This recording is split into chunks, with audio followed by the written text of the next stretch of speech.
ஐயனார் துணையில அடுத்து என்ன நடக்க போகுதுன்னு வாங்க பார்க்கலாம். நிலா வீட்டை விட்டு போனதுலேருந்து வீடு வீடாக இல்லை, நிலாவை நினச்சி எல்லாருமே வருத்தப்பட்டுக்கிட்டு இருக்காங்க.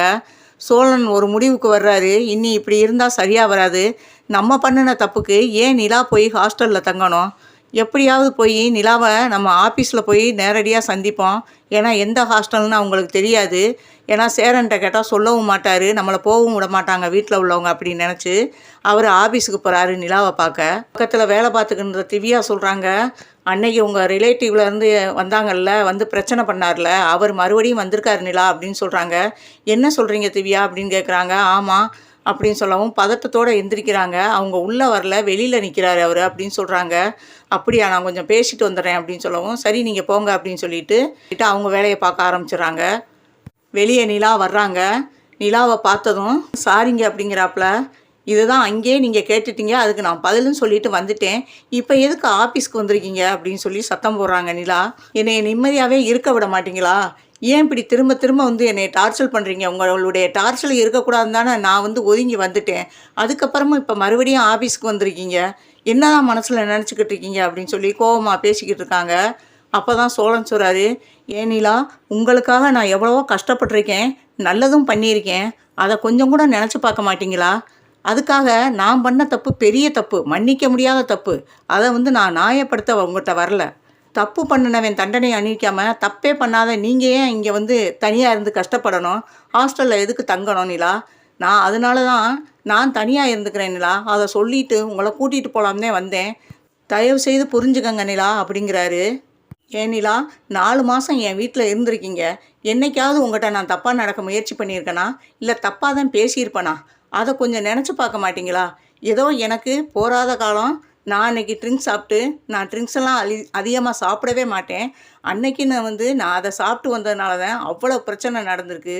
தயவுசெய்து அதை புரிஞ்சுக்கங்க நிலா அப்படின்னு சொல்லி எவ்வளவோ கெஞ்சுறாரு சோழன். அதுக்காக இவ்வளோ பெரிய தண்டனையை வீட்டோட கொடுக்காதீங்க. நான் பண்ண தப்புக்கு நான் தான் அணிவிக்கணும்.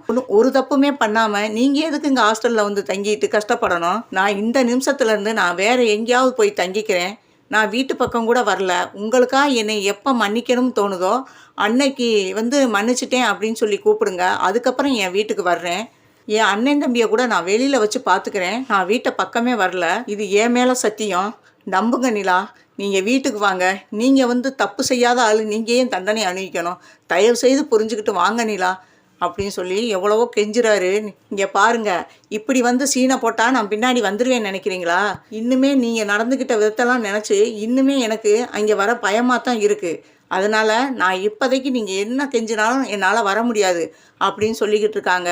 அப்போ சோழன் சொல்கிறாரு, எனக்காக வரலைனாலும் சேரன் அண்ணா, பாண்டியன், பல்லவன் ரொம்ப உடஞ்சி போனேன். பல்லவன் அழுதுகிட்டே இருக்கான். சேரன் அண்ணாவுக்கு வந்து எந்த இடத்துல பார்த்தாலும் நீங்கள் இருக்கிறதாக அவர் ஃபீல் பண்ணுறாரு. வீடு வீடாகவே இல்லை. தயவுசெய்து ப்ளீஸ் வந்துருங்க நிலா. நீங்கள் இல்லாமல் அந்த வீட்டை பார்க்கவே எங்களுக்கு பிடிக்கல. தயவுசெய்து வாங்க நிலா அப்படின்னு சொல்லிட்டு மறுபடியும் வந்து டார்ச்சர் கொடுத்துக்கிட்டு இருக்காரு. அங்கே ராகவ் வந்து திவ்யாட்ட கேட்குறாரு, எங்கே நிலாவை காணா அப்படின்னு சொல்லவும், இல்லை இந்த அன்னைக்கு வந்து சத்தம் போட்டுக்கிட்டு இருந்தார்ல அவங்க ரிலேட்டிவ்னு சொன்னாங்கல்ல, அவர் மறுபடியும் வந்திருக்காங்க பாஸ், அதான் வெளியே போய் பேச போயிருக்காங்க அப்படின்னு சொல்லவும், அப்படியா அப்படின்னு சொல்லிட்டு ராகவும் வெளியே வர்றாரு.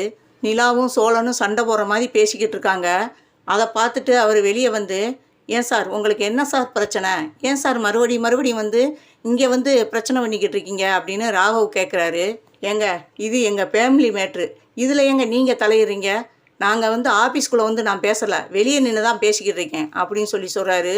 அப்போ ராகவ் சொல்கிறாரு, இது ஆஃபீஸ் நேரம், வேலை பார்க்குற நேரத்தில் இப்படி உங்கள் இஷ்டத்துக்கெல்லாம் நீங்கள் வந்து பேச முடியாது. அவங்கள எதுக்குங்க வெளியே கூப்பிட்டு வச்சு பேசுகிறீங்க? வேலை முடிஞ்சதும் உங்கள் ஃபேமிலி மேட்டராக இருந்தால் வீட்டோட வச்சுக்கிறணும், இல்லைன்னா ஆஃபீஸை விட்டு வெளியில் தான் நிற்கிறீங்க. ஆனால் வேலை இருக்கிற நேரம் இந்த வேலையெல்லாம் வச்சுக்கிறக்கூடாது. நானாவது இந்த மட்டோட பேசுகிறேன். இன்னொரு பாஸ் உள்ளே இருக்கார், அவர் வாய்னாலெல்லாம் பேசிக்கிட்டு இருக்க மாட்டார். ஏன்னா பயங்கர கோபக்காரு, நீங்களே அவரை பார்த்துருக்கீங்க. அவர் டப்புன்னு கை வச்சிருவாருங்க அப்படின்னு ராகவ் சொல்கிறாரு. அவர் என் மேலே கை வச்சா நான் சும்மா விட்டுட்டு போவேன் நினச்சிங்களா அப்படின்னு சொல்லி சோழன் கோபமாக பேசுகிறாரு. நிலா இருந்துக்கிட்டு, இப்போ இந்த இடத்த விட்டு போகிறீங்களா இல்லையா அப்படின்னு சொல்லி கேட்குறாப்புல. முடியாது நிலா, நீங்கள் வீட்டுக்கு வர்றேன்னு சொல்லுங்கள், அதுக்கப்புறம் தான் நான் அந்த இடத்த விட்டே போவேன் அப்படின்னு சொல்லி அவர் பிடிவாதமாக கெஞ்சி கேட்டுக்கிட்டு இருக்காரு. ராகவுக்கு ஒன்றுமே புரியலை, என்ன நடக்குதுன்றது தெரியலை. அவங்க ஃபேமிலி மேட்ரு, அதில் அவர் தலையிடவும் விரும்பலை. அப்போ நிலாவை பார்த்து சொல்கிறாரு, நிலா ஆஃபீஸ் வேலை டயத்தில் இந்த மாதிரி வேஸ்ட்டாலாம் பேசிக்கிட்டு நிற்கக்கூடாது. முருகன் இதை வந்து பார்த்தாருன்னா ரொம்ப சத்தம் போடுவார். தயவுசெய்து அவரை அனுப்பி விட்டு வாங்க அப்படின்னு சொல்கிறாரு. நிலாவுக்கு சோழனை எப்படியாவது இந்த இடத்த விட்டு அனுப்பணும் அப்படின்னு முடிவுக்கு வர்றாங்க. ஆனால் சோழன் என்ன சொன்னாலும் புரிஞ்சுக்கிற மாட்டேங்கிறாப்புல. வேறு வழி இல்லை அப்படின்னு சொல்லிட்டு சோழன் கன்னத்தை சேர்த்து ஒரு அறை விட்றாங்க.